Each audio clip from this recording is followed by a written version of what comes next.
Assalamualaikum warahmatullahi wabarakatuh. Selamat pagi, salam sejahtera bagi kita semua.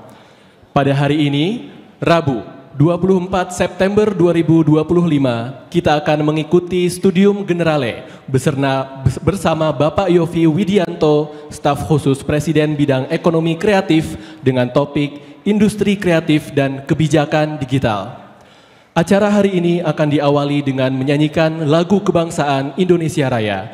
Hadirin dimohon berdiri.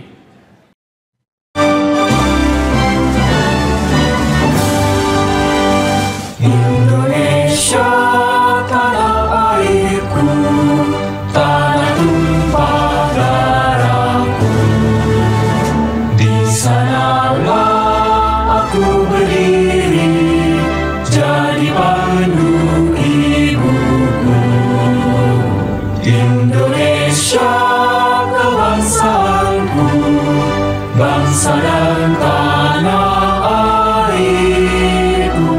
Marilah kita bersatu, Indonesia bersatu. Hiduplah tanahku, hiduplah negeriku, bangsaku, rakyatku semuanya. Bangunlah jiwanya, bangunlah badannya untuk Indonesia Raya. Indonesia Raya, merdeka, merdeka, tanahku, negeriku yang ku cinta. Indonesia Raya, merdeka, merdeka, hiduplah Indonesia Raya. Indonesia Raya, merdeka, merdeka, tanahku, negeriku yang ku cinta. Indonesia Raya, merdeka, merdeka, hiduplah Indonesia Raya. Hadirin disilakan duduk kembali.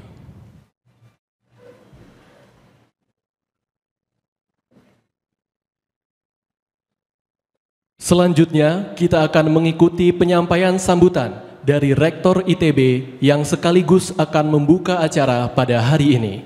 Kami silakan dengan hormat Profesor Dr. Insinyur Tata Cipta Dirgantara MT. Assalamualaikum warahmatullahi wabarakatuh. Yang terhormat Bapak Yoffi Widianto, staf khusus Presiden Bidang Ekonomi Kreatif, Bapak Wakil Rektor, Pak Rikrik, para dosen, Ibu Moderator, Bu Destin, dan para mahasiswa yang hadir di Aula Barat ini. Kemudian juga ada yang hadir di ITB Jatinangor dan ITB Cirebon. Alhamdulillah, marilah kita panjatkan puji dan syukur bahwa hari ini kita kembali berkumpul dan mendapat kesempatan yang luar biasa ini. Ada yang tahu siapa Pak Yoffi enggak? Oh, tahu ya? Saya pikir baru mulai ini siapa sih gitu ya. Kelasnya penuh Pak, jadi sudah bisa dipastikan ini adik-adik ini memang ingin ketemu Bapak. Nah, jadi saya tidak perlu memperkenalkan lagi ya Pak Yoffi itu siapa, tapi dari karir beliau yang sangat cemerlang dan mungkin kalau di industri yang digeluti Pak Yoffi itu ada 1000 yang coba-coba, yang jadi seperti Pak Yoffinya 1 gitu ya, sama seperti pemain bola gitu yang latihan SSB-nya banyak, yang jadi David Beckham-nya 1 gitu ya. Nah kalau kuliah engineering mungkin ada 100 yang kuliah, 80% minimal jadi GM lah gitu ya, VP. Nah jadi industri kreatif ini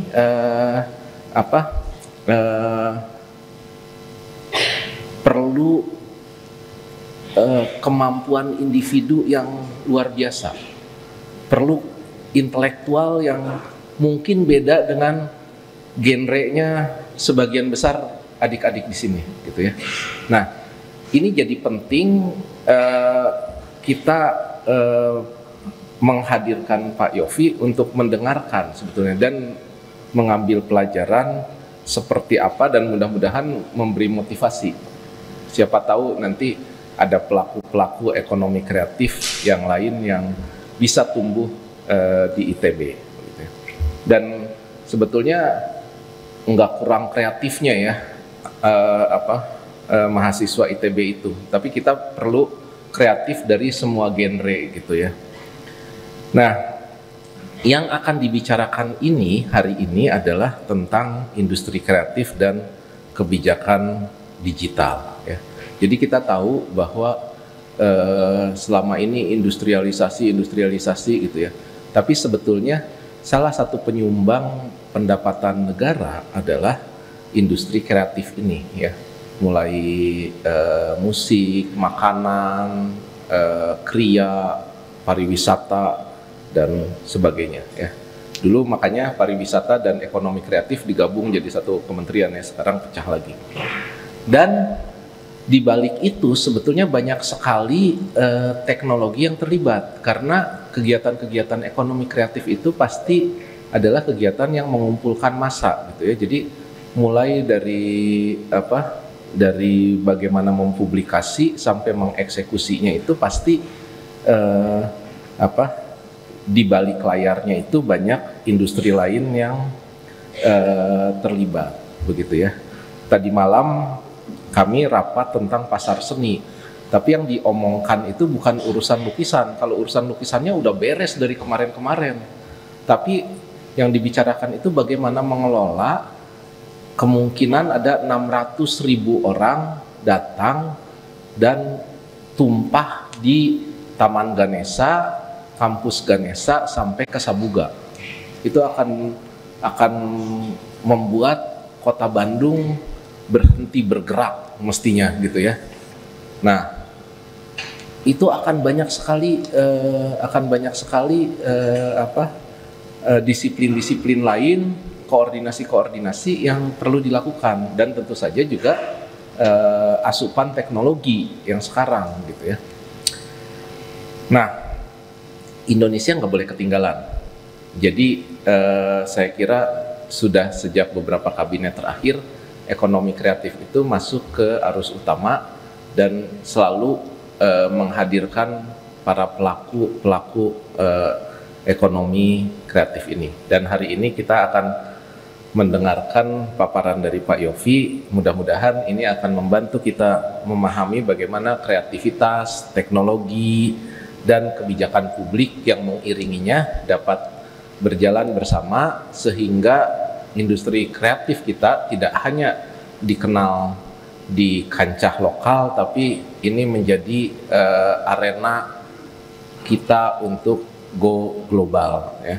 Mudah-mudahan para mahasiswa datang ke sini bukan cuma menunggu piano ini dimainkan ya, keyboard ini dimainkan, tapi juga kita ingin mendapatkan wawasan baru dan ilmu-ilmu baru untuk melihat bagaimana industri kreatif ini tumbuh, bagaimana ini tuh bukan hanya sekedar main musik, tapi juga perlu komitmen dan kerja keras, dan bagaimana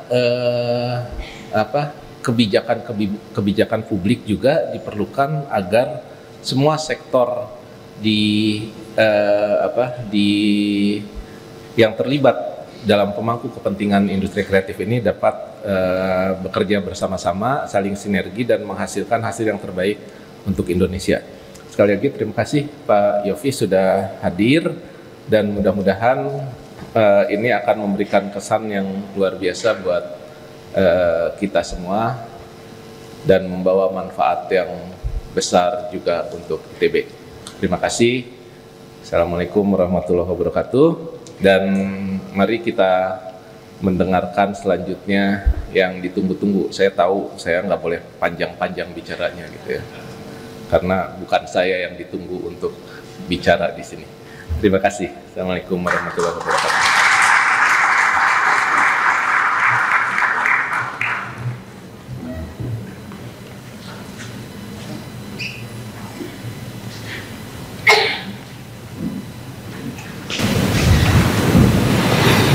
Hadirin yang kami hormati, kita akan memasuki acara utama pada hari ini, yaitu Studium Generale, yang akan dipandu oleh moderator, yaitu Dr. Destina Ratna Asih Khadijah KST MSI. Beliau adalah dosen di program studi Teknik Industri, Fakultas Teknologi Industri dengan kelompok keahlian Manajemen Industri. Kepada Ibu Destina, kami silakan.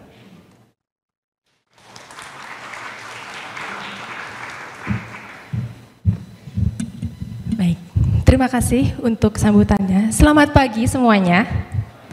Selamat pagi. Sudah sarapan belum adik-adik mahasiswa? Sudah. Boleh kasih tepuk tangan dulu yang meriah? Oke. Baik, selamat pagi para hadirin semua. Selamat datang di acara Studium Generale ITB. Perkenalkan, saya Destina yang akan bertindak sebagai moderator pada hari ini. Seperti yang tadi sudah disampaikan juga oleh Pak Rektor, hari ini kita kedatangan tamu yang sangat spesial. Pertama-tama izinkan saya untuk mengucapkan selamat datang kepada Staf Khusus Presiden Republik Indonesia bidang ekonomi kreatif, kepada Bapak Bubi Iradiadi selaku Asisten Staf Khusus Presiden Republik Indonesia bidang ekonomi kreatif, kepada Bapak Andi Saptari selaku Asisten Staf Khusus Presiden Republik Indonesia bidang ekonomi kreatif, kepada Bapak Zul Fikri selaku Asisten Staf Khusus Presiden Republik Indonesia bidang ekonomi kreatif, dan juga yang pasti selamat datang kepada Bapak Rektor Institut Teknologi Bandung, Bapak Prof. Tata Cipta Dirgantara, kepada Rektor Bidang Komunikasi, Kemitraan, Kealumnian, dan Administrasi, kepada Bapak Dr. Rikrik Kusmara, kepada Direktur Komunikasi dan Humas ITB, Ibu Dr. Lala Arif, dan juga Ibu Direktur Pengembangan Karir, Ibu Sofi. Di sini ada para dosen pengampu Studium Generale ITB dan juga 900 hadirin Studium Generale yang hadir secara luring di Aula Barat ITB dan juga daring.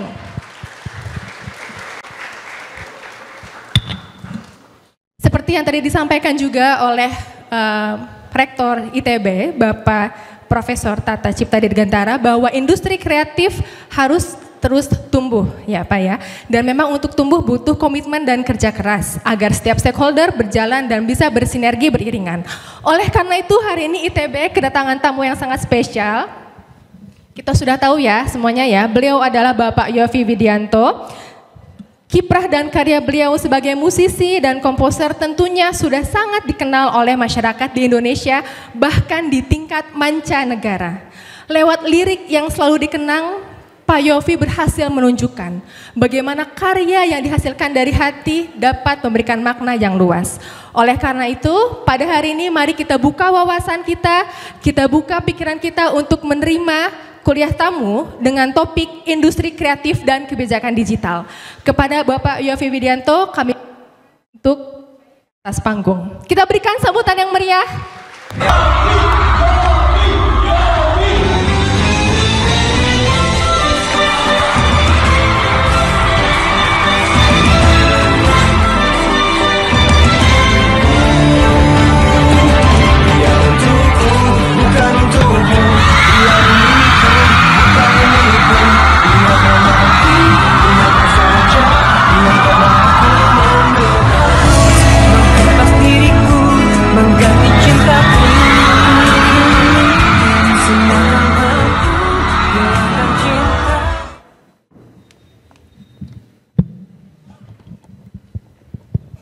Assalamualaikum warahmatullahi wabarakatuh. Selamat pagi. Mungkin tadinya mau ditemani oleh Mbak Moderator di sini.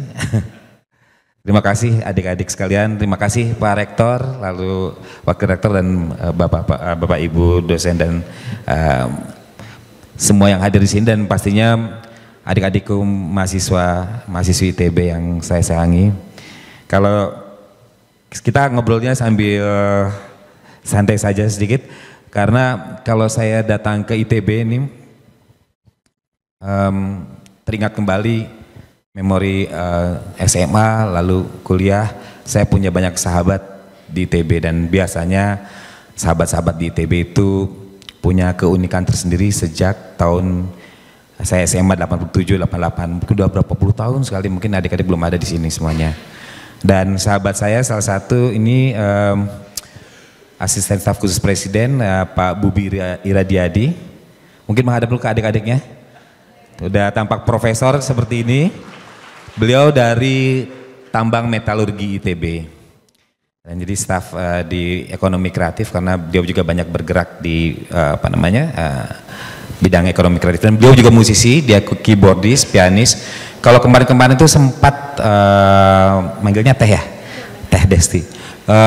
Sempat Mas Bubi ini, Kang Bubi ini juga kembali namanya ada di media platform banyak sekali bersama saya karena di tahun 86-an, 87 kami sempat mewakili Indonesia ke Tokyo bersama-sama dan Pak Bubi ini salah satu keyboardis juga yang membuat mungkin kalau kemarin-kemarin adik-adik sempat mendengar ada musik yang namanya City Pop kedengarannya. Grupnya namanya Indonesia 6, lagunya Fata Morgana naik lagi di berbagai platform. Pak Bubi ini adalah anak ITB yang memainkan pianonya di situ. Saya sebelum cerita tentang bagaimana ekonomi kreatif, bagaimana perkembangan ekonomi kreatif Indonesia, baik di bagaimana menguasai Indonesia dan juga bagaimana bisa berkiprah di tingkat dunia untuk ekonomi kreatif Indonesia, saya harus cerita bahwa Bandung adalah kota yang sangat kondusif untuk tumbuh kembangnya dunia seni. Karena kalau dibilang di mana ibu kota seni Indonesia, saya selalu meyakini Bandung adalah tempatnya. Karena di sana banyak arsitek hebat, banyak pelukis hebat, banyak pematung hebat, banyak musisi hebat, banyak seniman hebat, seniman tradisional ataupun kontemporer. Nah, seniman-seniman Indonesia yang dari Bandung ini, yang luar biasanya adalah kita kotakan pada yang ada di saya nih, musik. Itu tidak hanya satu genre, dari mulai jazz, Bandung hebat, musik popnya hebat, musik rocknya hebat, musik tradisional juga merajai, sampai musik religinya kita punya Bimbo yang sampai sekarang pun masih didengarkan lagunya di setiap bulan puasa. Jadi secara paduan suara ITB adalah salah satu yang terbaik di Indonesia. Dan jadi saya selalu melihat bahwa ada kehebatan dari orang-orang yang belajar secara keilmuan lalu punya keseimbangan otak kiri dan otak kanan.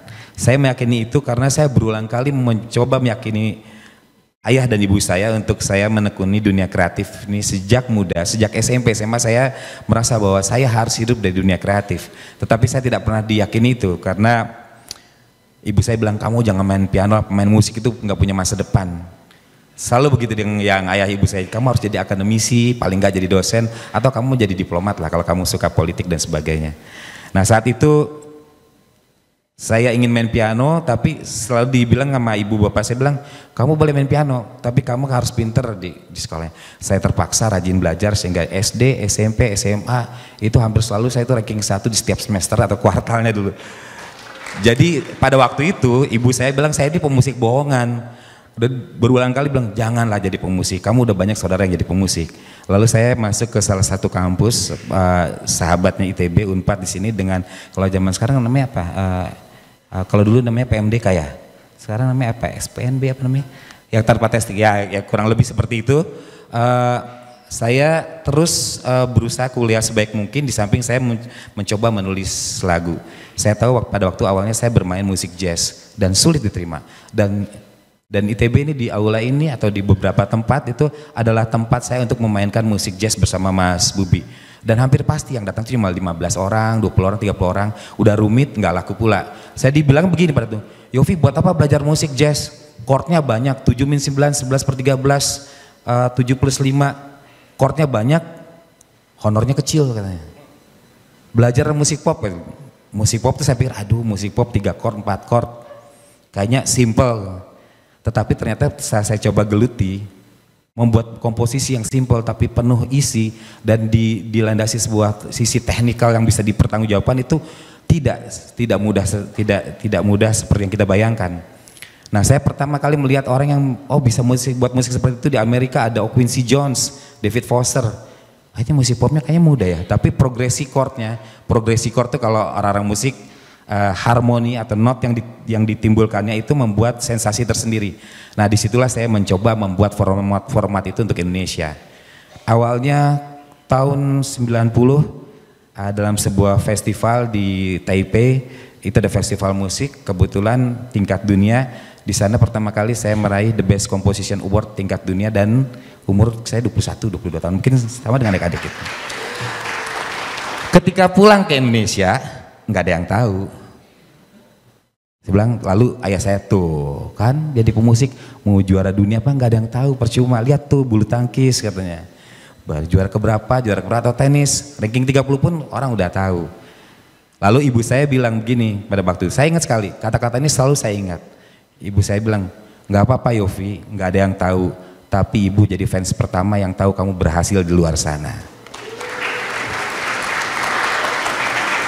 Jadi dari situ saya tahu, saya yakin betul bahwa wanita layak untuk diagungkan. Dan dari situlah saya tahu bahwa saya selalu terinspirasi dengan keindahan wanita. Wanita itu dalam berbagai bentuk dan berbagai keindahannya itu, saya bisa melihat bahwa setiap orang tuh punya keunikan-keunikan tersendiri.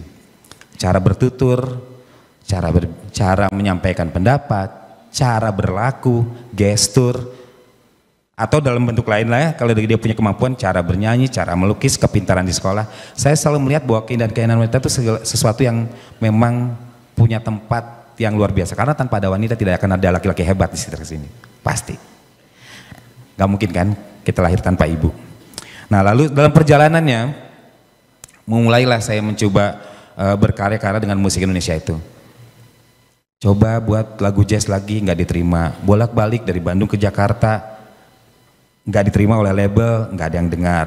Katanya lagunya terlalu rumit. Saya mencoba mengcombine, lama-lama akhirnya saya punya sebuah format melodi dan lagu dengan mengindonesiakan not diatonis. Not diatonis itu kalau teman-teman tahu do re mi fa sol la si do itu not diatonis. Kalau yang kita mainkan tuh banyaknya pentatonis, ada do si sol fa mi do, kalau orang Sunda bilangnya daminati lada katanya. Begitu ya? Teh ya gitu ya.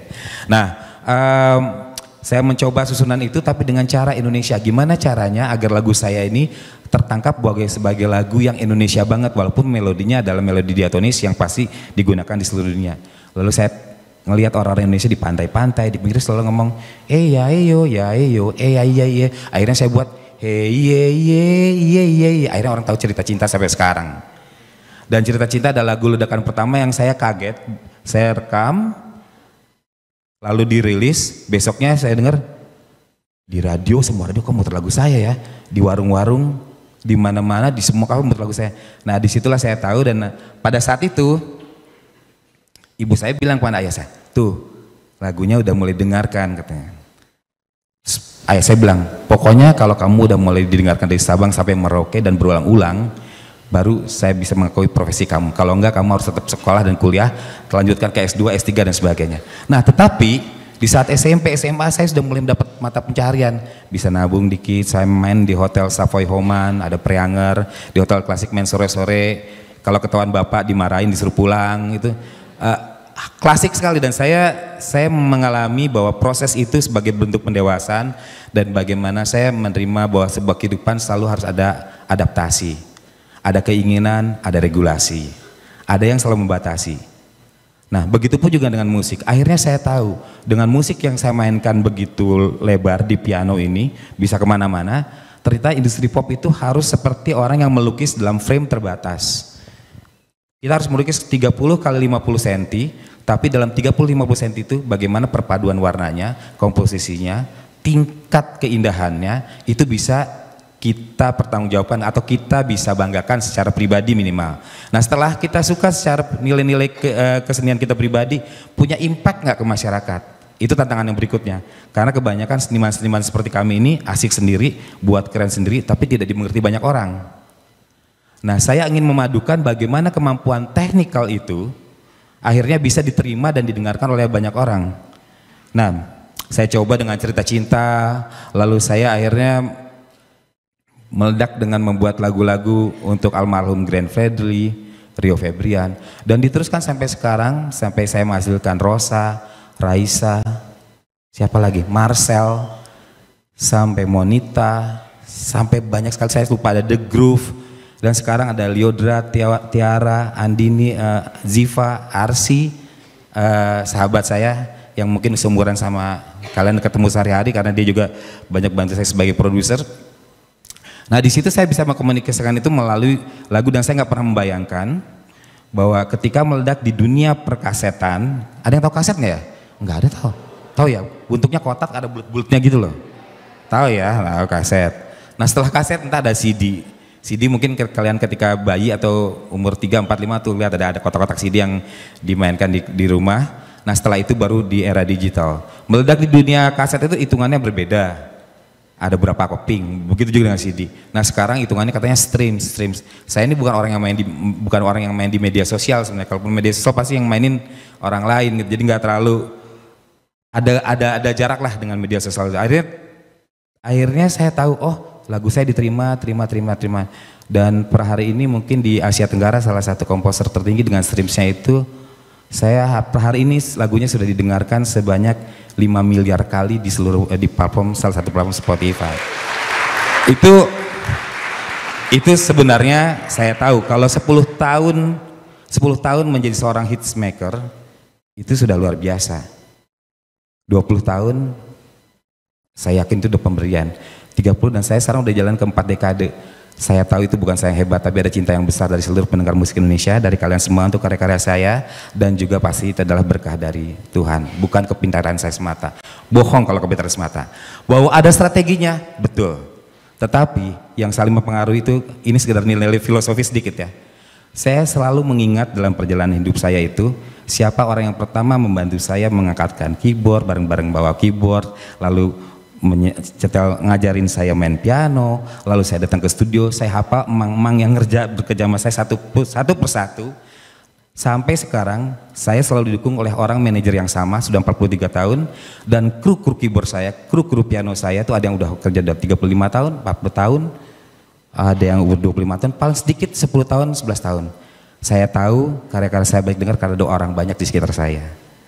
Saya membuat lagu cinta, terus nggak akan pernah berhenti karena saya tahu bangsa ini perlu benar-benar memahami apa artinya cinta. Kalau nggak, pasti nggak akan gampang ribut, berantem, apalagi kadang-kadang saya suka sedih kalau ngelihat adik-adik generasi, kadang ada insekuritas yang tinggi karena saling bully di media sosial. Itu kadang-kadang saya bisa merasakan betapa beratnya teman-teman itu. Dari dulu kita hidup dalam dunia klasik. Jadi pada saat saya membuat lagu yang judulnya Suratku, orang tahu bagaimana rasanya membuat surat. Mungkin bapak-bapak dosen, Pak Wakil Rektor dan teman-teman tahu, nulis surat, kita mau menyampaikan perasaan kita pada seseorang, udah tulis, salah dirobek, dimasukin. Lagi tulis yang lebih bagus, dirobek. Ditulis lagi, akhirnya oke, ditulis, dikirim dulu, tunggu 5 hari 6 hari untuk biar sampai ke rumahnya. Udah sampai ke rumahnya, sampai tunggu balasannya lama, ternyata ditolak. Udah lama prosesnya untuk ditolak. Kalau sekarang yes or no cuma dengan hitungan detik, mau nggak, dan itu dari deket yuk, up dan sebagainya, bisa dengan WA dengan kecepatan tinggi. Dulu tuh ada prosesnya untuk mencapai. Jadi untuk perjuangan-perjuangan itu ada proses, dan kami menikmati proses itu sebagai proses klasik. Dan saya beruntung sekali menikmati proses itu dan juga menikmati proses yang seperti adik-adik lakukan saat ini. Dengan digital semuanya jadi lebih cepat, lebih presisi, dengan teknologi, dengan AI, kita bisa membuat kata-kata indah dengan bantuan AI, dengan ChatGPT. Terus ada yang bilang sama saya, Mas Yofi takut nggak? AI itu udah bisa buat musik dengan keren dan buat kata-kata yang bagus, dan teman-teman kalau buat dengan ChatGPT udah bisa buat lirik yang bagus. Satu hal yang tidak pernah saya takutkan, AI tidak punya hati. Jadi kalau teman-teman lebih suka cinta yang artifisial atau cinta sejati? Saya yakin semuanya suka cinta sejati. Bahwa sesuatu yang artifisial bisa membantu kita dalam aktivitas dan teknologi dan membantu percepatan tertentu dan meningkatkan kapasitas dan juga tingkat kepraktisan tertentu, kita gunakan sebaik mungkin. Tetapi hati manusia tidak akan pernah tertukar dengan yang artifisial. Jadi kalau ada kamu sayang seseorang di sini, sampaikan dengan penuh cinta pada orang yang disayanginya, dengan asli, jangan bantuan ChatGPT. Nah, itu sebagai introduction. Tetapi perkembangan teknologi, perkembangan keilmuan itu luar biasa. Dan dari dulu saya tahu betul ada ada sisi teknik yang cukup sulit untuk bagaimana memadukan antara kemampuan kapasitas kita, kapabilitas kita dalam mengembangkan ekonomi kreatif dengan juga media platform yang ada. Dan sekarang semuanya bisa serba cepat, semua orang bisa mengakses karya lukis, karya seni atau musik. Tetapi sangat banyak sekali kompetitornya. Kalau dulu untuk mencapai merilis tersebut itu kita harus bersaing untuk merebut labelnya atau untuk ada orang yang mendistribusikan karya kita. Kalau sekarang semuanya bisa dilakukan dengan mudah. Dan bagaimana cara proses industri kreatif itu terjadi untuk seorang saya misalnya. Orang yang bilang Van Gogh bisa melukis dengan cepat dan karyanya indah. Mas Yofi, gimana piano ini bisa membuat lagu yang begitu banyak? Nah, dari piano ini sebenarnya cuma hanya media. Sebenarnya media yang paling penting adalah referensi, back mind, alam bawah sadar kita. Referensi, tentu kita harus belajar, meningkatkan teknik dan meningkatkan pengetahuan sehingga spontanitas yang terjadi tidak spontanitas yang dangkal. Itu dipentingkan dalam berkesenian. Nah, prosesnya lalu bagaimana menyiasati dengan kompetitor yang banyak. Nah, itulah saya bedanya. Saya tidak pernah percaya ada kompetitor dalam dunia seni yang saya lakukan. Karena pada suatu saat saya bisa melihat Raisa indah, saya bisa melihat Isyana indah, saya bisa melihat Juicy Lucy bagus, saya bisa melihat Yovie Nuno, saya bisa melihat sekarang ada Lyoda dan sebagainya. Bisa indah dengan waktu yang berbeda, bisa indah dalam momentum yang sama. Jadi seni itu semuanya punya keindahan tertentu dan penikmatnya itu punya cara dalam mengapresiasinya. Jadi tidak ada persaingan. Yang bersaingnya adalah marketingnya, tukang jualannya. Bagaimana cara ini biar terdengar? Bagaimana agar ini bisa sampai ke masyarakat? Ada yang menyampaikan kepada saya, Mas yang penting viral. Nah ini saya agak beda nih. Kalau saya yang penting kualitasnya dan punya sesuatu di dalam karya itu. Sehingga kadang-kadang lagu saya ada yang tidak viral dalam 16 tahun. 2016 ada seorang penyanyi, dia keluar dari grup saya namanya Yovie Nuno. Mas saya nggak bisa buat lagu nih, lagunya selalu saya bawakan lagu Yovie Nuno lagi, saya nggak punya lagu solo. Ini saya buatkan lagunya bagus. Begitu keluar, karena takdirnya dia sudah orang sudah menempel sekali ya dengan Yovie Nuno, sulit dia untuk bisa ngetop atau naik lagunya. Saya bilang ini lagu bagus, tinggal nunggu momentum. Dilahirkan lagu itu 2016. Tiba bilang aduh mas nggak jalan, saya terpaksa bawain lagu Yovie Nuno terus kemana. Jangan, kamu harus punya karakter agar kamu bisa punya diferensiasi antara kamu solo dengan Yovie Nuno. 2016 rilis, 2024 tiba-tiba ada sebuah peristiwa yang membuat lagu itu terdengar. Dan lagu itu sekarang sudah didengar lebih 300 juta streams untuk lagu yang dinyanyikan oleh Dudy Oris. Lagunya saya judulnya lupa, tapi pada dasarnya lagu itu diciptakan di 2016. Jadi dengan era digital ini ada sesuatu yang memungkinkan, jangan takut, buatlah karya yang kualitatif dan sesuai dengan hati kamu. Nah di situ nanti momentumnya akan menemukannya. Jangan ada yang membuat udahlah lihat tren seperti apa, kita buat buat lagu dengan tren itu, dengan chord yang sederhana, ada ruginya banyak. 3 ruginya minimal saya bilang. Pertama, tidak sesuai dengan hati kamu. Kedua, jadi cemen. Dan ketiga, belum tentu laku juga. Jadi lebih baik buat karya memang sesuai dengan apa yang ada di diri kita. Tinggal bagaimana kita dengan segala pengetahuan kita, dengan strateginya, apalagi dengan dunia digital ini, kita bisa membuat pesan dari apa yang kita hasilkan, bukan hanya lagu, apapun karya kreatif itu bisa sampai ke masyarakat. Nah, saya sekarang akan mencoba membuat, saya lakukan ini dengan, sebelum tanya jawab, dengan medium piano ini ya. Orang kemarin banyak bilang, Mas Yofi, kok nggak ikut ribut-ribut tentang royalti dan sebagainya? Saya percaya bahwa itu harus kita benahi. Jadi saya tentu orang yang punya kepentingan agar royalti itu bisa disadari bahwa seseorang itu membuat karya tentu ingin dihargai. Bahwa harganya seperti apa, saya ingin juga karya saya itu bisa sampai di seluruh masyarakat, lapisan masyarakat tanpa batas. Jadi saya tahu royalti itu ada hak dan aturannya. Nah di sekitar untuk UMKM, kalau di benak saya untuk UMKM, untuk kafe-kafe kecil tertentu, saya rasa nggak perlu untuk diambil di bagian situ ya, karena ada juga parametrik pembandingnya. Di Kanada dan di beberapa negara ada kafe-kafe tertentu dengan kemampuan ekonomi terbatas, dia tidak dikenakan. Misalnya ada beberapa persyaratan tertentu. Di tingkat tertentu yang sudah menghasilkan tentu harus berbagi. Masa kalian tega misalnya, kalian dengarkan lagunya, kafenya atau tempatnya jadi laku jalan, tapi kalian tidak mau berbagi. Dan itu pun juga nilainya kecil, tidak bermiliar-miliar seperti itu, hanya 2% sejauh ini. Ada yang hitungannya berbeda dengan tergantung kursi, ada yang 120.000 per tahun dan sebagainya, dan itu sedang dalam pembenahan di DPR. Moga-moga saya rilis nanti aturannya keluar, RUU HC-nya, ada aturan yang sangat tidak memberatkan masyarakat, tapi juga menjadi stimulan untuk tumbuh kembangnya industri kreatif di Indonesia. Jadi ada timbal balik untuk itu, jadi teman-teman juga tidak merasa keberatan, tetapi juga musik bisa atau karya seni bisa berkembang dengan luar biasa. Oke, kita kembali ke piano. Dari piano ini saya bisa menghasilkan sesuatu yang mewakili bahwa Mas, kan harusnya Mas marah dong, lagunya dipakai di mana-mana lah. Nah, di situ saya punya prinsip yang berbeda. Kayaknya 10-15 tahun terakhir ini ada sebuah lagu yang hampir di setiap nikahan tuh ada, judulnya Janji Suci. Hampir semua orang membawakan. Dan kenapa Mas nggak ribut-ribut soal royaltinya? Saya justru orang yang sangat berbahagia ketika lagu saya bisa hadir mewakili rasa bahagia teman-teman ketika menikah nanti. Mungkin generasinya adik-adik ini adalah lagu saya berikutnya. Ada lagu pernikahan kitanya Tiara Andini Marsi Widianto. Ada Cintanya Aku. Itu lagu-lagu yang bisa menemani pernikahan. Saya bilang, pada saatnya nanti dengan regulasi yang benar memang akan ada haknya, tapi saya rasa kalau untuk pernikahan itu adalah hari bahagia. Saya rasa dengan saya bisa hadir dan membahagiakan atau ikut bahagia dalam hari-hari bahagia itu adalah sebuah berkah, dan itu adalah doa yang besar pastinya, dan suatu kebanggaan untuk saya bisa nada-nada yang tadi saya rangkai dari rumah bisa ada dimanapun di seluruh Indonesia.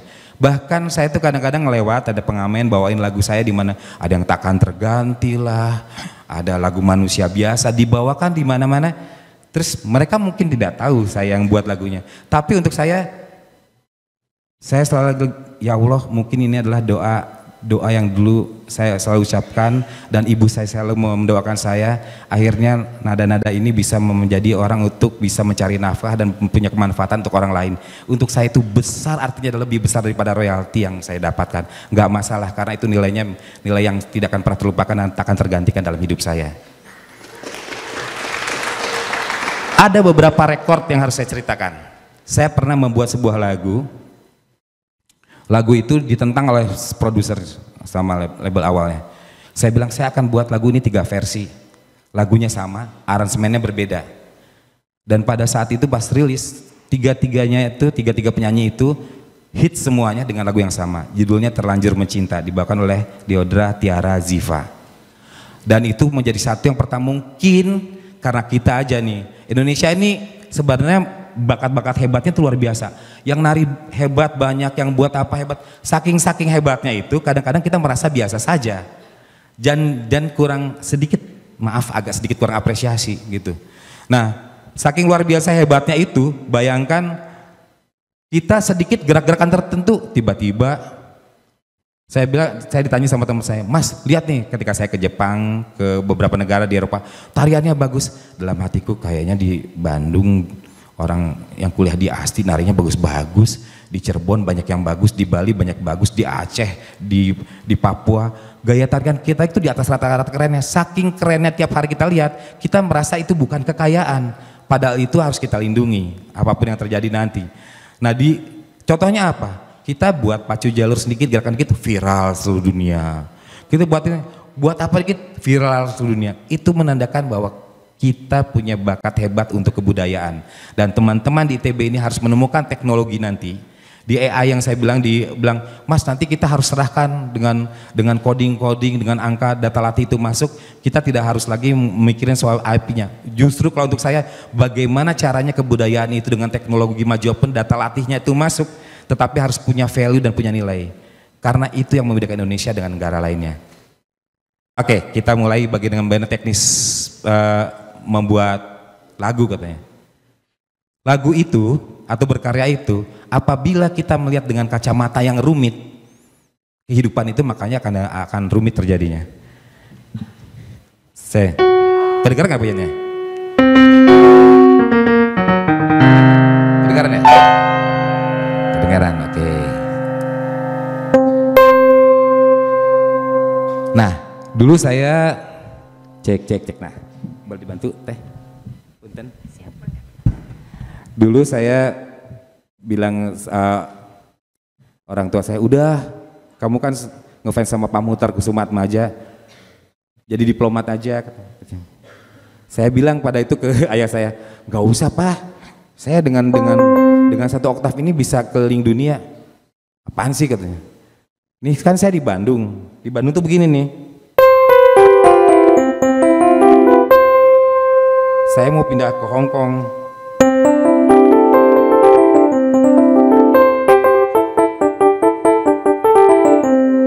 Terus saya mau ke Jepang.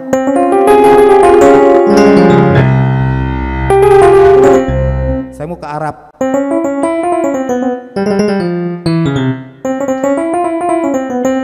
Ke Arab gitu. Saya mau ke Amerika. Satu oktav, 2 oktav kita bisa keliling dunia. Ngeles aja katanya.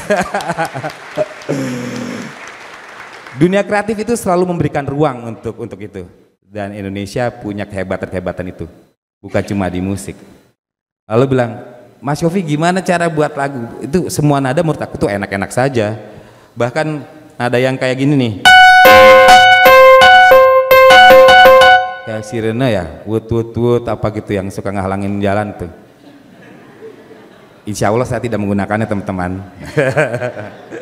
Saya tidak pernah pakai itu. Pernah sih sekali-sekali ketika dipaksa ya. Nggak. Tapi yang jelas karena rumah saya di Cibubur dan terbiasa bangun pagi, tidak ada masalah dan memang seharusnya tidak harus pakai seperti itu. Nah begini teman-teman, saya lihatkan ini contohnya nih ya. Ini kan rumit nih.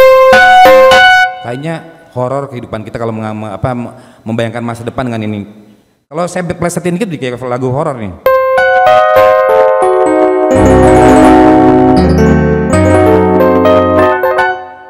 Nada-nadanya tuh nada gak enak. Tapi dengan kita pikiran gimana ya, wah kita ketemu orang yang baik banget tuh, rumahnya nggak terlalu jauh, ganteng banget. Yang cowoknya, ceweknya dia menjanggap. Kadang-kadang kan cewek nggak pernah berani nyatain ya. Dia simpen dalam hatinya, tapi rumit karena mungkin perbedaan status ya, itu khas banget kalau dulu saya nggak punya apa-apa, biasanya yang saya suka tuh orang kaya dulu ya, tapi nggak ada harapan deh, nggak, dan selalu diusir di awalnya, ini apa nih anak band katanya, sedih banget ya, ini nih nggak enak not ya, tapi saya bisa buat.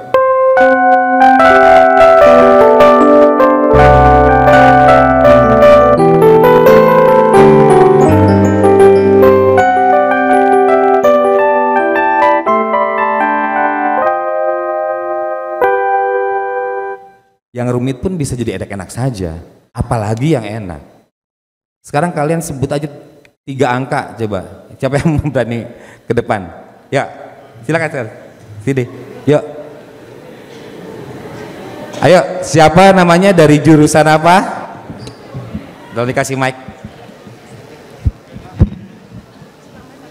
Perkenalkan Pak, nama saya Rainat Fausta dari Teknik Informatika 135-24052. Was. Oke, 135. Kamu dari 1, 2, 3, 4, 5, 6. Not itu ada 8 ya? 1, 2, 3, 4, 5, 6, 7. Kamu suka angka berapa aja? 3 angka aja kamu sebut. Maaf tadi? 3 angka yang kamu suka dari 1, 2, 3, 4, 5, 6. 1, 3, 5. Wow. Oke, terima kasih. Panggil nickname-nya siapa? Rainat Pak. Apa? Rainat. Raira. Oke, terima kasih. 135 ya. Silakan duduk kembali. Terima kasih Pak. Kalau di sini manggil boleh Pak, tapi kalau nanti kalau aku lagi main musik panggilnya Mas aja ya. Ini 135 nih. 135 tuh kayak panggilan kalau itu perhatian kayak gitu. Tapi gimana caranya membuat lagu yang indah dengan 135?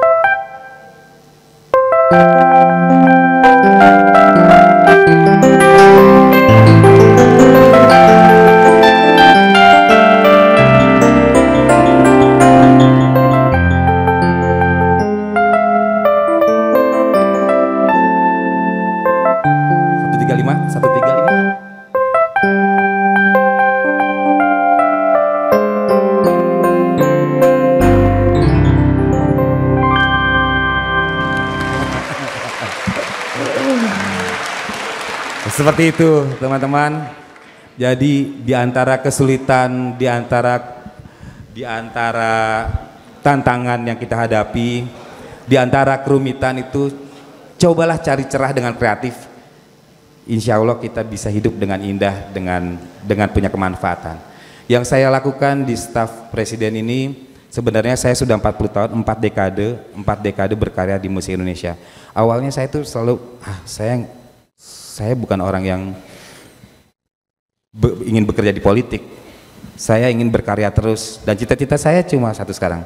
Saya ingin menjadi dosen, ingin mengajar, bisa membaktikan apa yang saya punya selama kehidupan saya. Kelak kalau saya udah pensiun atau saya sudah tidak diperlukan lagi dalam bidang yang ini, saya akan berbakti ke masyarakat dari situ sambil juga mengembangkan musik dan sekali-sekali konser bersama artis-artis pemusik yang saya orbitkan atau saya lahirkan. Jadi yang paling indah dari kehidupan ini adalah berbagi dan memberikan dampak. Saya nggak tahu secara sengaja atau tidak sengaja, mungkin ada yang pernah menyampaikan lagu cintanya atau pernyataannya dengan itu. Dan lucunya lagi, ketika saya buat, dia tanya, Yof, kenapa lo nggak pernah buat lagu nasional? Enggak, banyak banget lagu nasional yang saya buat. Ada Kita Bangun Negeri, ada Bumi Indonesia, ada beberapa karya yang tentang Indonesia gitu. Tapi nggak banyak yang dengerin. Tapi kalau udah lagu cinta kayaknya, itu Yofi. Padahal enggak loh, banyak lagu jazznya juga nggak banyak dengerin. Akhir-akhir ini aja ada karya seperti Indonesia 6 didengarkan kembali. Ketika orang bilang, gimana Yof dengan branding yang terjadi seperti itu? Ya nggak apa-apa, kita nikmati karena semua orang punya branding tertentu yang menjadi alam bawah sadar dan hayalan masyarakat pada umumnya. Tapi bagaimana dengan branding tersebut kita optimalisasikan untuk dampak dan kemanfaatan untuk orang banyak. Orang gak pernah berharap Beatles menjadi Maroon 5 atau Queen bisa menjadi Coldplay. Semua punya warna masing-masing. Biarkan hidup indah dengan gayanya masing-masing. Saya tahu pemusiknya Coldplay itu bisa main musik yang berbeda juga, tetapi orang menganggapnya yang kerennya mereka di Coldplay atau apapun juga di Indonesia. Banyak orang yang punya kemampuan yang berbeda. Jadi saya percaya ketika sarjana teknik seperti Anda tiba-tiba bisa menjadi Menteri Keuangan, tidak ada masalah dengan itu. Bahwa setiap orang kadang-kadang dengan keilmuan yang masing-masing punya diversifikasi dalam usahanya, punya kemampuan lain. Mungkin orang yang melihat Anda, adik-adik, melihat saya pasti ngeliat, Mas Yofi pemusik. Padahal aslinya kalau dulu saya dibilang pemusik bohongan. Orang tua saya berharap saya jadi ilmuwan. Tetapi saya lahir di sini dan sekarang saya aktif dalam dunia digital. Saya aktif bekerja sama dengan Korika, dengan Prof Ayu, dengan Dr. Dimitri dari ITB. Orang pasti tidak akan membayangkan di sisi itu, tapi saya percaya teman-teman ini ada ahli metalurgi, ahli tambak, teknik industri. Kalau pada satu saat Anda berbakti dalam bidang lain, tapi Anda punya kemampuan yang bisa dipertanggungjawabkan dan punya kemanfaatan buat bangsa ini, tidak ada masalah. Semua orang harus belajar ilmu yang banyak dan tidak terbatas pada jurusan yang Anda punya. Kadang-kadang takdir hidup bisa membawa Anda ke tempat lain, tetapi kualitas jangan pernah dipinggirkan. Dan kualitas tidak perlu diumumkan. Biarkan hasilnya, dampaknya nanti menjadi jejak yang terjadi ketika berapa tahun terjadi. Kita bersyukur, oh alhamdulillah ada jejak saya di situ. Mungkin ada jejak kecil saya yang bisa membawa kemanfaatan buat hidupnya Tiara Andini, buat Liodra, buat Tulus, buat semuanya. Kan itu tidak perlu diucapkan. Biarkan itu terjadi. Bagaimana kemanfaatan itu akhirnya punya kemanfaatan buat masyarakat, itu juga tidak perlu dibicarakan. Yang penting kita berbakti dan punya kemanfaatan dan dampak pada bangsa. Moga-moga kita bisa sering berbagi dalam teknis-teknis tertentu, dalam hal yang bisa kita sumbangkan, karena saya tahu di semua bidang yang Anda geluti sekarang ada sisi ekonomi kreatif di situ yang bisa Anda kembangkan. Di semua bidang, semua lini. Nah, sudah banyak cerita, sudah banyak ngobrol, sedikit introduction, walaupun mungkin tidak bisa dilakukan semuanya dalam satu pertemuan, tetapi saya berterima kasih dengan kesempatan ini untuk para rektor, bu rektor dan seluruh dosen-dosen. Yang jelas saya melihat di sini ada wajah-wajah penuh harapan, ada wajah-wajah cerah untuk bangsa Indonesia dan kehidupan kita ke depan nanti. Jadi lakukan kehidupan dengan mimpi Anda, dengan passion Anda, lakukan sebaik mungkin, jangan mudah menyerah. Jangan terganggu dengan hal yang menjadi fokus Anda, semuanya maju untuk Indonesia. Itu saja Teh, mungkin udah kebanyakan ya, udah berhenti, udah habis ya, 14 menit lagi. Masih boleh lanjut Mas, kalau mau lanjut boleh. Kalau mau ada yang bertanya silakan diatur oleh Teh, atau mau ada yang mau nemeni saya nyanyi, ada yang suaranya bagus di sini? Banyak Ada guys, okay. Banyak yang mau ikut nyanyi Oke. Kalau sebelum bertanya gini ya, biar agak cair, nanti kamu nyanyi ya belakang ya. Oke. Kita batasi 3 pertanyaan aja ya. Oke, kita kasih tepuk tangan lagi untuk Pak Yofi Widianto. Baik, terima kasih banyak sekali lagi Pak Yofi untuk insight-nya, wawasannya, juga saya yakin di sini teman-teman adik-adik mahasiswa di sini matanya langsung berbinar-binar. Karena saya yakin di sini semuanya sangat terinspirasi ya dengan apa yang disampaikan oleh Pak Yofi ya. Tadi dipanggilnya jadi apa? Pak atau Mas? Mas aja ya. Mas aja. Kang Yofi juga nggak apa-apa. Kang Yofi, oh karena dari Unpad waktu itu ya Kang ya. Mohon. Sama-sama dari Unpad, berarti sama-sama pituin orang Bandung gitu. Berarti Kang Yofi sareng Teteh Destin, mohon. Oke, jadi kita buka pertanyaan dulu mungkin ya. Kang Yofi boleh ya. Kayaknya anak-anak udah nggak sabar nih, ada 3 pertanyaan. Supaya rame mau Kang Yofi yang memilih pertanyaan atau siapa? Boleh. Boleh ya Kang Yofi ya? Coba yang baju merah dulu. Yang baju merah dulu, boleh. Silakan dikasih mic-nya. Di situ ada mic, digunakan mic-nya ya. Terima kasih.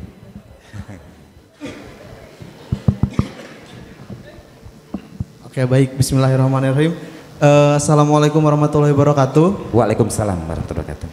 Terima kasih Pak Yofi atas penyampaiannya dan juga cerita pengalaman yang tidak dapat dinilai ya, sangat berharga sekali. Pak, saya di sini izin bertanya. Sebelumnya saya Muhammad Lutfi dari Aktuaria ITB, angkatan 22. Saya relate dengan cerita Bapak, tapi bukan karirnya. Saya relate dengan cerita ketika Bapak dibilang ya, oh Mas ya, ketika Mas Yofi dibilang kalau ke musik mau jadi apa gitu, nggak ada uangnya gitu ya. Jujur sebelum masuk ITB saya tadinya mau masuk jurusan seni musik gitu. Ya tapi belok ke ITB.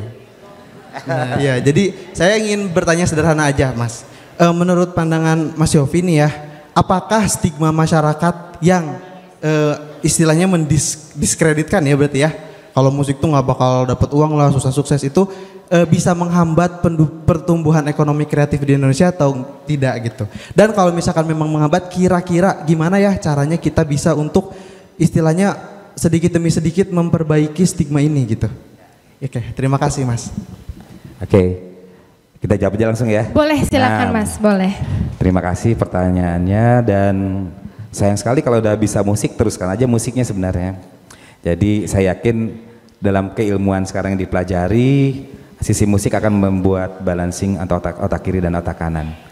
Ada empati dan sebagainya ada di situ. Nah, bagaimana mengubah stigma masyarakat itu ya kita harus memberikan inspirasi. Jadi nanti tetap kembangkan musiknya sambil berkarya dan juga di bidangnya, dan saya yakin dengan pengembangan musik yang baik selalu ada nilai lebih ketika masuk ruangan lingkup baru bekerja atau dimanapun bisa menjadi media untuk bisa mencairkan suasana dan tetap bisa berkarya. Nah kalau masalah musiknya itu seperti apa, kita sekarang kan lagi membahas RUU Hak Cipta dan bagaimana ada value-value yang harus dihargai. Nah jadi kalau orang bilang bahwa itu royalti itu pajak aja, nama pajak. Royalti itu bukan pajak, royalti itu adalah imbalan untuk orang yang menghasilkan karyanya. Kalau nggak mau dengarkan ya udah kan nggak usah bayar gitu. Karena tidak berkenaan dengan Anda untuk harus membayar itu, bukan menjadi pajak. Tapi royalti itu kalau ketika dan bentuknya juga kecil. Misalnya saya contohkannya, sejauh ini saya tahu royalti di Amerika itu kenapa di dunia panggung antara 3 sampai 5% dalam sebuah pertunjukan. Misalnya ada di gedung ini ada 1.000 orang yang hadir, masing-masing bayar 1.000 kali 1.000 1 juta gitu. Dari 1 juta itu untuk royaltinya tuh hanya 3 atau 5%. Di Indonesia lebih kecil lagi, baru 2%. Nah dari 1 juta 2%-nya berapa itu? Masa kalian tega untuk nggak bayar? Udah itu dibagi 10 lagi penciptanya. kan kecil sebenarnya. Kalau ada kejadian kemarin katanya ada sebuah gerai yang tidak bayar, akhirnya disuruh bayar tertentu, itu mungkin karena banyak gerainya, nggak bayar begitu lama, akhirnya numpuk dan bayar tinggi. Itu aturan yang terjadi sekarang aja di sebuah kafe itu. Kafenya itu kalau misalnya ada satu kursi itu bayarnya tuh hanya 120.000, bener ya? 60.000 per tahun. Jadi per kursi 60.000. Cuma 2.000 sebulan satu kursi ya, kalau sebulan tuh 2.000, kalau 60.000, dan itu harganya kan terjangkau sekali. Kalau bayar makanannya aja kalian udah, kopinya aja 30.000, 4.000, masa sih 2.000 untuk pemusiknya, nggak mau gitu. Nah ini harus dibenahi agar jadi nilai value-nya tinggi, tentu harus di-adjust dengan kewajaran dan tidak memberatkan. Saya nggak pernah kecil hati ketika pun misalnya hanya 2.000 atau 3.000 atau berapapun dalam hitungan tertentu atau skala presentasi kecil, tapi sesungguhnya pemusik itu punya kemungkinan yang luar biasa karena karyanya itu dinilai sampai kalau tidak ada sampai meninggal, 70 tahun setelah meninggal dia masih punya hak di situ. Jadi ya mungkin satu saat Raisa dibayar 200 juta di situ. Saya mungkin di dalam satu pertunjukan itu hanya dapat misalnya dibanding 200 jutanya itu hanya 200.000 gitu. Gak apa-apa. Raisa mantan terindahnya dibawain sekali, tapi di mana-mana bawain lagu mantan terindah. Dalam satu malam minggu itu bisa jadi saya ada 300 tempat membawakan itu. Kalau sudah terhitung dengan baik, kalau sudah dengan teknologi yang baik dan digitalisasi dengan baik, transparansi dan akuntabilitas tinggi, maka pemusik-pemusik itu punya kesempatan untuk hidup sejahtera. Dan disitulah stigmanya akan berubah nanti. Karena saya yakin banyak orang-orang kreatif di Indonesia, dan saya yakin masyarakat pun asal jelas dan transparan itu pasti mau membayar karena nggak seberapa dibanding apa yang dia konsumsikan gitu. Dan saya harapkan regulasinya tetap tidak memberatkan rakyat, karena biar bagaimanapun musik ataupun karya cipta itu, lukisan semua harus membawa bahagia pada orang yang melihat atau menikmatinya. Hanya berapa sebaiknya tentu teman-teman sendiri punya nilai yang baik untuk diperjuangkan ke Dewan Perwakilan Rakyat misalnya. Value-nya segitu, ayo harus hadir buat rakyat, tapi pemusik seniman juga kan rakyat juga, mereka kan juga harus hidup juga. Jadi perlu kerjasama, saling pengertian untuk saling menghargai. Bagaimana Indonesia, negara dengan 550 sentra budaya, luar biasa tuh, Cirebon Utara, Cirebon Selatan bisa beda budayanya, 550 sentra budaya, terus kita tidak mau menghargainya, kan menyedihkan buat senimannya. Jadi ketika teman-teman bisa menghargai itu dengan nilai yang wajar, yang tidak memberatkan, tapi membuat jadi stimulan untuk tumbuh kembangnya industri budaya Indonesia, itu kan bagus buat semua. Ketika hasilnya devisanya bagus dan akhirnya punya pajak yang masuk, kemanfaatan pajaknya buat bangsa juga. Itulah yang terjadi di Korea ketika mereka berhasil mengkapitalisasi seni dengan sebagai industri hiburan yang dihargai, akhirnya pajaknya masuk ke negara, negaranya bisa membangun rumah sakit, membangun kampus yang baik, dan semuanya dari musik yang ada K-pop di Korea. Jadi semuanya ada hukum timbal balik yang penuh kewajaran, asal punya hati yang besar dalam bagaimana menilai itu sebagai sesuatu yang punya kemanfaatan. Dengan begitu, dengan hasil seni untuk pelukis, pemusik, bintang film ataupun perupa apapun juga, ketika mereka dihargai dengan value yang jelas, saya rasa akan merubah stigma itu. Perlu perjuangan benar bukan untuk meyakinkan masyarakat juga, dan juga perlu kebesaran hati untuk terus mengedukasi dengan sabar, kurang lebih gitu. Sip, terima kasih banyak Mas Yofi untuk jawabannya. Jadi Mas Lutfi tadi ya, ini jurusan susah loh Mas, aktuaria, banyak ngitung berarti kan ya? Oh iya, Oh banyak ngitung Pak. Banyak hitung kan? Banyak hitung. Hitung kan ada coding juga kan. Ntar bagaimana cara kamu harus kerjasama dengan tim AI-nya ITB untuk bagaimana bisa merumuskan ketika nilai budaya itu dengan konfigurasi tertentu punya value dan akhirnya punya kekhasan tertentu yang bisa kita perjuangkan. Saya lanjutkan ini sedikit ya untuk soal tentang AI. Jadi ketika kita bisa menemukan tools secara tertentu, karena saya yakin ketika AI itu masuk dengan data latih itu kan masuk, entering something gitu, ada barriernya, dia masuk. Ketika masuk itu saya yakin teknologinya nanti akan bisa mengurai apa aja yang masuk dan konfigurasi apa yang terjadi dengan sebuah karya. Misalnya batik dengan konfigurasi ini, didaftarkan namanya ini, dan akhirnya saya sih mengharapkan kelak kita punya apa yang namanya IDO, IDO itu kalau pemahaman saya di staf kepresidenan, IDO itu adalah identitas digital otentik. Dalam setiap karya itu seperti ada akte kelahiran dari setiap karya. Akhirnya karya yang masuk itu konfigurasinya bisa dilihat oleh AI dan akhirnya punya nilai ekonomi. Ketika saya membuat lagu, ini adanya original nggak? Oh ini Mas Yofi punya nilai original itu 80%, karena 20%-nya itu nadanya udah punya Johann Sebastian, udah nggak ada ya. Johann Sebastian Bach udah public domain. Mungkin punya David Foster. Nah 20%-nya akan lari ke Foster, 80%-nya akan lari ke saya.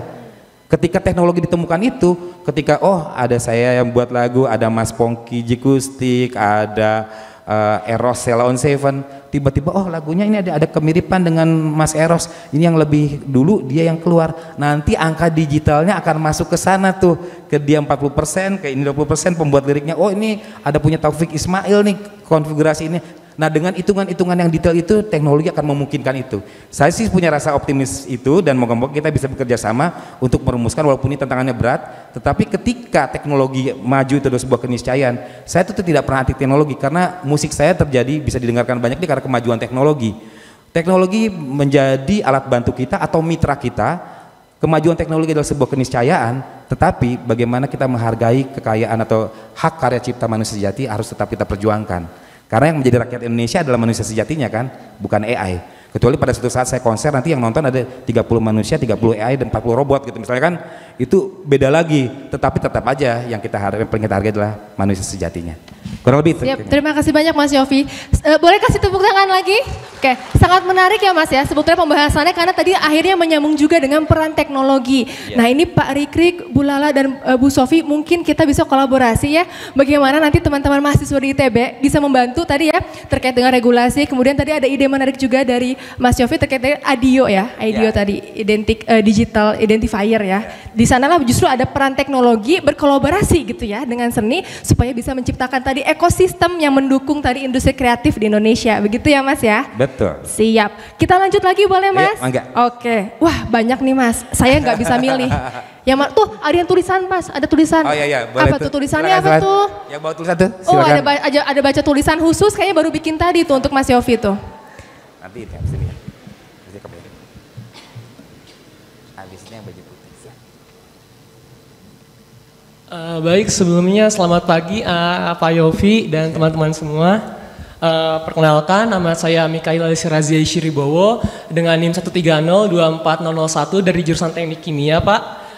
Dan saya ini autotopik sedikit, saya nge-face banget sama Bapak gitu. Saya dulu punya playlist yang isinya lagu Yofi Nuno sama Kahitna semua. Waduh terima kasih. Wah berarti itu yang nyumbang royalti saya juga tuh kayaknya lewat di. Gini Pak, jadi kan di sini kami kebanyakan itu anak teknik ya Pak. Terus dan mungkin notabene kami sebagai anak teknik itu kami lebih keilmuan kami itu lebih nyambung ke kayak misalnya jauh dari bersifat yang kesenian atau desain atau produk dan buah itu jauh lah dari kami anak-anak teknik itu keilmuannya. Nah kami tuh lebih banyak mungkin menghasilkan produk-produk yang bersifat sains dan teknologi Pak. Nah kebetulan ini kebetulan juga Pak, saya dan teman-teman saya itu nanti tanggal 27 September 2025 di parkiran Labtek X ITB Ganesha bakal menggelar sebuah acara namanya Apex Pak. Tanggal berapa? Tanggal 27 Pak. 27 besok ya September? Iya 27 September besok Pak. Ya. Isinya tuh kayak produk inovasi gitu Pak dari kami anak-anak teknik kimia 24. Wah boleh dibawa ke sini coba lihat. Boleh maju ke depan aja. Kalau teknik kimia Mas, barang produknya banyak soalnya Mas ini. Akan sangat menarik ini. Boleh. Tadi Mas siapa namanya Mas? Mikael ya? Siapa? Mikael ya? Boleh dijelaskan? Nah jelaskan. Jadi kami nanti tanggal 27 September besok hari Sabtu bakal menggelar sebuah acara pameran produk inovasi yang kami hasilkan dari wawancara kami di masyarakat sekitar Bandung Pak. Wah. Misalnya nih saya sendiri membuat sebuah insektisida gitu. Insektisida itu kayak buat pengusir hama tanaman. Saya kan wawancara waktu itu dari penjual tanaman Pak. Nah mereka tuh punya masalah gitu sama tanamannya, hamanya banyak jadi kami membuatkan pengusir tanamannya gitu Pak. Wah pengusir hama. Hama iya pengusir membunuh hama. Nah nanti juga banyak banget produk-produk lainnya dari teman-teman kami di sini Pak, teman-teman teknik kimia angkatan 2024. di dalam teknik. Mungkin nanti Bapak dan rekan-rekan di sini bisa ikut meramaikan, datang kayak kapan lagi gitu kan acara APES kedatangan staf sus gitu. Oke, tanggal 27 ya, tolong dicatat Mas. Terima kasih, ini tentu inovasi-inovasi seperti ini adalah satu hal yang kita hargai dan bagusnya setelah Anda menemukan ini cepat-cepat daftarkan ke JJKI dan agar mendapat hak ciptanya ada di teman-teman. Jadi itu ada nilai ekonomi yang bisa panjang nanti, kurang lebih itu. Maju terus ya. Oke. Nanti saya mau ada pertanyaannya Pak. Pertanyaannya dua Pak. Yang satu serius banget gitu. Ya, gimana yang serius? Yang pertama kan tadi saya sempat mention ya bahwa kami di sini banyak anak-anak teknik dan keilmuan kami itu berbasis sains dan teknologi Pak. Nah, gimana cara kami anak-anak teknik itu dapat ikut berkontribusi dalam memajukan ekonomi kreatif Indonesia gitu Pak? Oh iya, oke. Iya. Apalagi saya kan notabene anak teknik kimia nanti kan kerjanya di bidang proses gitu, di pabrik mungkin Pak. Nah, gimana cara kami itu ikut memajukan ekonomi kreatif Indonesia? Nah, pertanyaan yang keduanya ini yang serius banget Pak. Boleh foto nggak Pak abis ini? Iya, boleh. Ayo sekarang. Oh boleh. Boleh foto, tolong fotoin. Ya.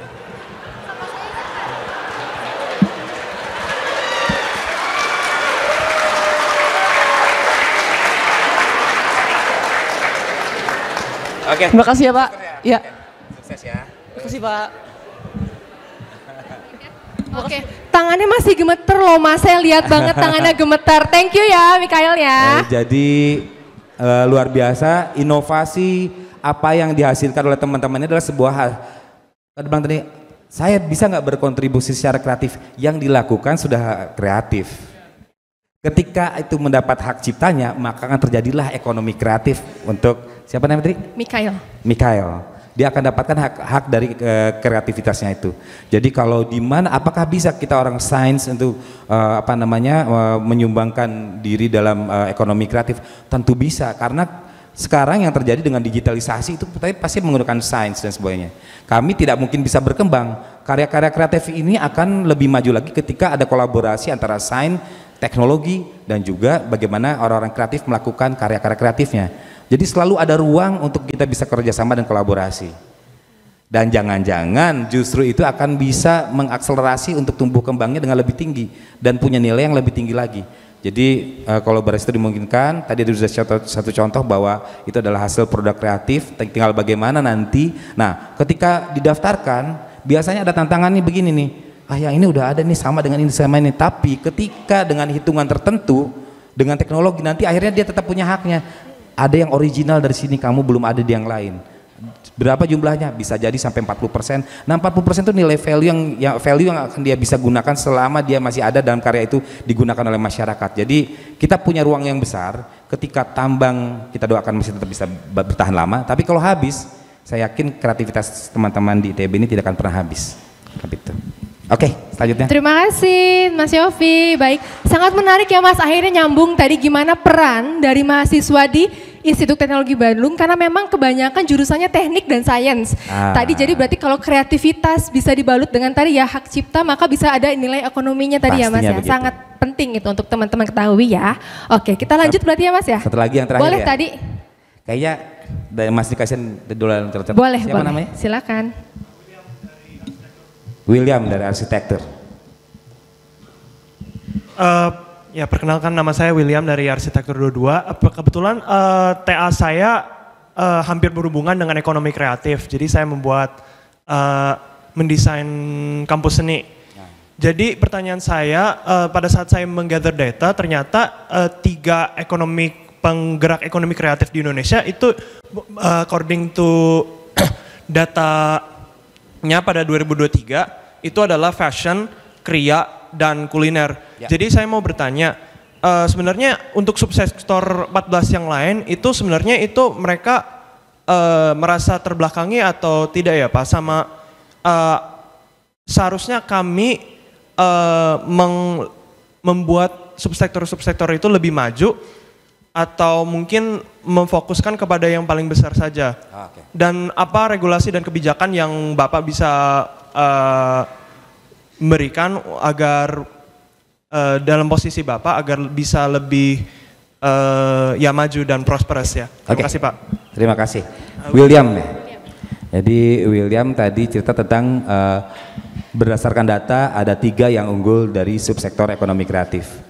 Hal tersebut biasa, tetapi produk ekonomi kreatif itu kadang-kadang kecepatannya berbeda-beda, tetapi pada satu saat tertentu bisa jadi saling susul menyusul ketika perangkat regulasi sudah mendukung misalnya. Ya misalnya katakan film, bagaimana cara film itu terkapitalisasi dan juga terindustrialisasi dengan amplifier yang besar, bagaimana kerjasama dengan luar negeri dan sebagainya akan jadi lebih besar lagi. Juga musik. Kalau saya rasa musik ini ketika regulasinya sudah benar, sudah efektif dan efisien berlaku dan juga diterima dengan baik oleh masyarakat, maka akan menjadi salah satu yang punya nilai besar. Kita contoh sekali lagi sahabat-sahabat di Korea. Jadi saya senang sama teman-teman di Korea karena mereka itu kebanyakan usianya penggerak-penggeraknya tuh seumuran dengan saya, dengan Mas Bubi. Bahkan sebagian itu ada yang sering bertemu dalam festival-festival di Asia di beberapa tahun berikut, 20 tahun yang berikutnya, dan sekarang mereka adalah orang-orang yang menggerakkan industri di sana.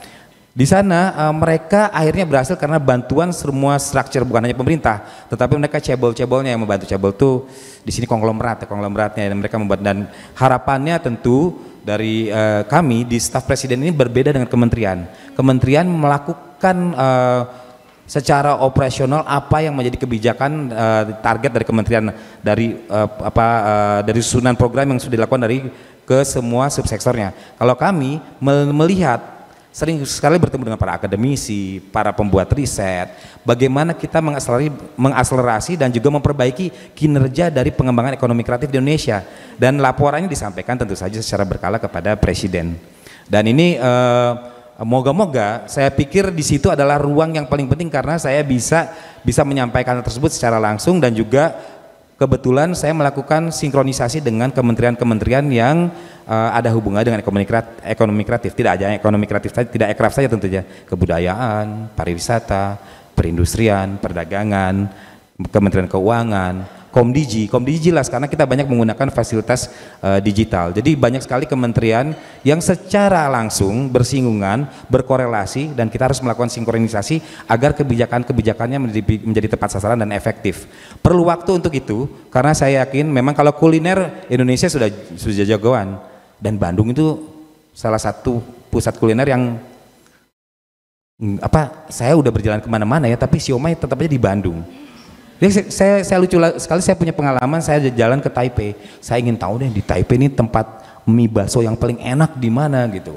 Saya jalan-jalan lah, saya ditemani sama Pak Bubi ini, saya jalan, cari tempat mie bakso yang paling enak di sini di mana kan?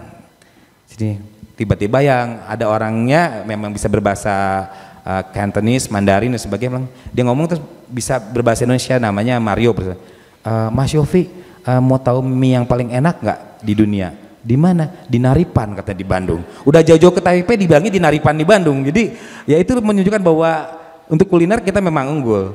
Jangankan itu, kalau saya sih punya sebuah strategi sederhana yang akan coba kita godok, yaitu dan selalu menjadi design thinking yang kita workshop bersama, namanya kalau untuk kuliner itu ada Sosarena. Sosarena itu adalah bagian yang unggulan-unggulan Indonesia. Soto, sate, rendang, dan nasi. Nasi itu nasi Padang, nasi goreng, nasi uduk, banyak banget macamnya. Soto nggak ada satu wilayah Indonesia nggak ada. Ada soto Bandung, soto Bogor, soto Kudus, soto Madura, soto Medan, soto Makassar, apapun namanya soto ada. Jadi Indonesia memang secara kuliner bagus. Lalu secara fashion juga pasti kita kan membutuhkan baju untuk yang kita pergunakan, dan secara gaya Bandung itu luar biasa, banyak desainer hebat. Nah, kalau ada subsektor lain yang memang belum tergarap secara baik, karena masih banyak subsektor yang kita masih berkorelasi dengan luar negeri. Anak-anak games yang buat games di Bandung atau di Jogja atau di Malang itu banyak sekali, ketika memang payung regulasinya kita belum lengkap, akhirnya ketika lebih mudah mengkolekting secara ekonomi dengan luar negeri, banyak sekali teman-teman itu menjual IP-nya keluar dan mendapatkan hak ekonomi dari luar. Nah, ini yang harus kita upayakan untuk segera kembali ke Indonesia dan difasilitasi agar juga dipermudah segalanya. Dan ini kita punya tugas dan PR penting untuk itu. Bukan hanya itu, jadi tidak ada satupun subsektor yang dianaktirikan. Semua subsektor penting karena semua subsektor punya kemungkinan untuk berkembang dengan cepat. Cuma mungkin kita akan membuat semacam kayak klaster-klaster lagi agar tidak 20 gitu banyak sekali, tapi dengan membuat grouping itu akan lebih terfokus bagaimana pengembangan ekonomi kreatifnya. Secara strategi itu seperti itu. Moga-moga ini akan bisa menjadi percepatan untuk pengembangan subsektor lain di luar 3 unggulan tadi. Kurang lebih demikian. Ya, Siap, terima kasih banyak Mas Yofi untuk jawabannya. Tadi sangat menarik ya, ternyata memang subsektornya tidak hanya di fashion, kria dan juga kuliner, tapi memang ada arah nanti untuk membuat clustering baru ya. Betul. Jadi ada subsektor yang banyak Subsektor itu. lain ya. Jadi Betul. itu yang kita coba klasternya kita buat grouping yang lebih agar engine-nya bisa terkolaborasi. Jadi akhirnya subsektor yang dianggap lemah Betul. bisa berkolaborasi untuk dinaikkan dengan cara berkolaborasi dengan yang lain. lainnya, betul. Dan memang tadi highlightnya di sini adalah terkait dengan tadi dukungan ekosistem ya mungkin ya Mas Betul, ya. Tadi ada dukungan dari banyak stakeholder, ekosistem juga karena kreativitas tidak dapat tumbuh sendiri. Begitu kan ya. Sehingga tadi butuh ada dukungan ekosistem yang mendukung untuk tadi pertumbuhan industri ekonomi kreatif. Betul. Kayak luar biasa. Kita kasih tepuk tangan untuk Mas Yofi. Itu tinggal 5 menit lagi ya kayaknya Teh ya. Nah, karena tinggal 5 menit lagi, saya ada sebuah pengalaman. Saya buat lagu ini itu ditentang di seluruh Indonesia di mana-mana. Nggak bener Mas Yofi, nggak ada tuh yang kayak begitu katanya. Tapi sampai sekarang rupanya itu tetap menjadi salah satu lagu gagal move on terbaik menurut saya. Karena ketiap membawakan lagu itu, yang berpasang-pasangan tuh kadang-kadang matanya mengawang kemana gitu. Terus udah gitu kadang berdua tiba-tiba ada yang nginjak, inget siapa? Ayo inget siapa? Gitu. Marah-marah kan kalau dari panggung ini kelihatan kadang ada reaksi tersebut. Coba cari liriknya ya. Siapa itu yang bisa nyanyi tadi? Oh ada yang bisa Iya. nyanyi? Boleh. Coba cari lagu Mantan Terindah di situ ya, kita bawakan sekarang ya. Habis ini tolong WA-nya ditahan, jangan coba-coba hubungi mantan terindahnya ya.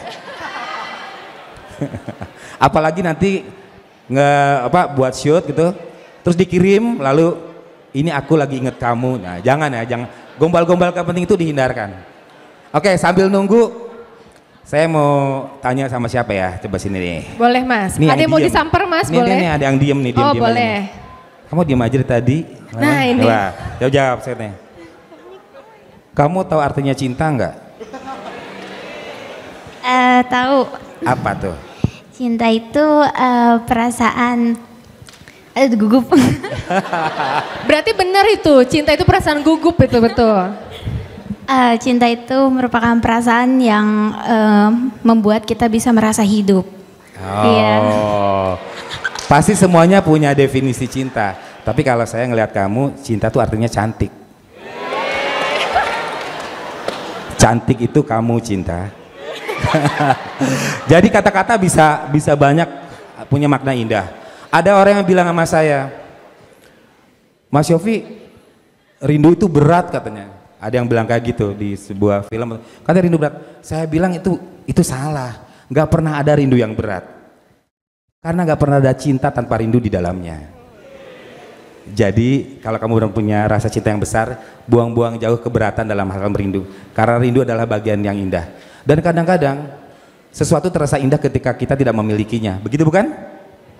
Begitu udah dimiliki kadang-kadang, kok be aja ya, udah tuh udahan. Nah, kalian suka begitu. Tapi sebelum menikah nggak apa-apa masih udahan. Tapi setelah itu satu untuk selamanya, gitu ya. Oke. Siapa tadi? Sudah Siapa siap? namanya? Ayo, kita dengarkan suaranya. Siapa namanya? Namanya siapa? Nadine Mas. Nadine, oke, Iya. Nadine.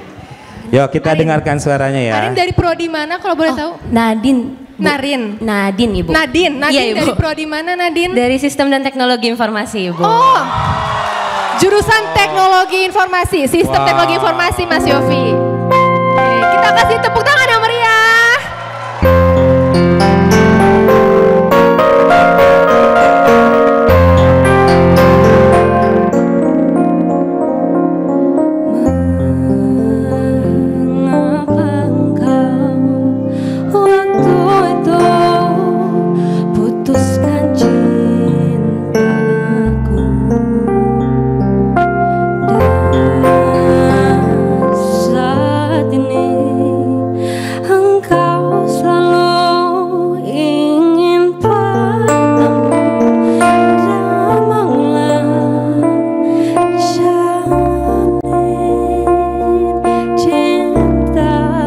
Semuanya.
semuanya. Susah lupa.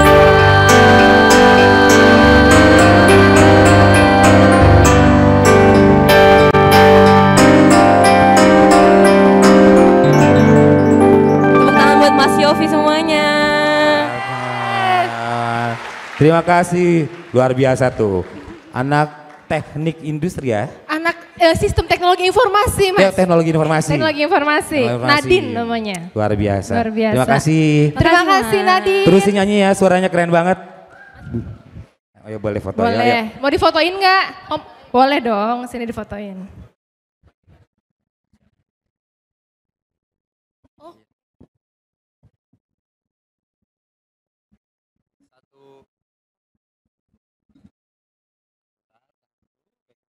Satu, dua, tiga. 1, 2, 3. Lagi. 1, 2, 3. Oke, thank you Nadine. Sekali lagi terima kasih, Teh Destin. Desti. Semoga kita bertemu lagi dan semoga teman-teman semuanya, adik-adik semuanya susah lupa dan ini menjadi pertemuan yang takkan terganti untuk kita. Amin. Terima kasih. Thank you. Wassalamualaikum warahmatullahi wabarakatuh. Kita kasih aplaus untuk Mas Yofi, terima kasih banyak. Oke, jadi dengan demikian studium general hari ini telah selesai. Kami ucapkan terima kasih sekali lagi kepada Mas Yofi. Semoga tidak kapok ya Mas. Ini mungkin kali pertama tapi semoga tidak kali terakhir ya Bapak Ibu dan rekan-rekan semua. Pasti kami dengan tangan terbuka akan menerima lagi Mas Yofi. Mas Yofi mungkin masih bisa di depan karena akan ada sedikit kenang-kenangan yang akan diberikan dari teman-teman panitia. Boleh di depan dulu Mas Yofi. Oke, baik, kepada Bapak Yofi Widianto kami mohon untuk tetap di tempat. Selanjutnya Wakil Rektor Bidang Komunikasi, Kemitraan, Kealumnian dan Administrasi ITB akan memberikan cenderamata kepada Bapak Yofi Widianto. Kepada seluruh mahasiswa kami mohon untuk tetap di tempat karena sesaat lagi akan dilanjutkan dengan sesi foto bersama. Baik, kepada Bapak Wakil Rektor dan Bapak Yofi kami silakan untuk berfoto bersama. Izin saya pandu, 1, 2, 3. Baik, sekali lagi menggunakan kamera. 1, 2, 3. Baik, terima kasih. Selanjutnya kami mengundang asisten staf sus dan dosen ITB untuk berfoto bersama di atas panggung. Terima kasih atas perhatian hadirin dalam mengikuti acara ini. Selamat siang dan salam sehat selalu. Wassalamualaikum warahmatullahi wabarakatuh.